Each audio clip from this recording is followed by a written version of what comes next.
বাংলাদেশের জনগণের সামনে জুলাই অভ্যুত্থানে যারা এক সাগর রক্ত দিয়েছে তাদের সামনে আমি একটা প্রস্তাব পেশ করতে চাই। সেই প্রস্তাবে আপনারা সাড়া দেবেন, সম্মতি দেবেন আমি আশা করি। প্রস্তাব হচ্ছে, 1 নম্বর প্রস্তাব, কাদিয়ানীদের সমস্ত বই পুস্তক আজ থেকে বাজেয়াপ্ত ঘোষণা করা হলো। 2 নম্বর প্রস্তাব হচ্ছে, আজ থেকে এই জনতার আদালতে, জনগণের আদালতে দেশের মানুষের কাছে এই মর্মে প্রস্তাব পেশ করা হচ্ছে, আজ থেকে কাদিয়ানীদের অমুসলিম ঘোষণা করা হলো।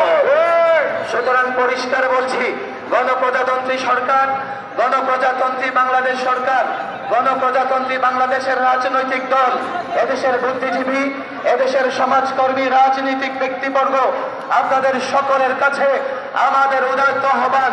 এদেশের প্রজাতন্ত্রের কর্মচারী, কর্মকর্তা সকলকে বলছি, যেহেতু জনতার আদালত থেকে ঘোষণা হচ্ছে, জনতার সমাবেশ থেকে ঘোষণা হচ্ছে কাদিয়ানীদের বই পুস্তক বাজেয়াপ্ত করতে হবে, ঘোষণা হচ্ছে কাদিয়ানীদের অমুসলিম ঘোষণা করা হচ্ছে, সেহেতু আজ থেকে বাংলাদেশের কোথাও কাদিয়ানীদের বই পুস্তক থাকতে পারবে না।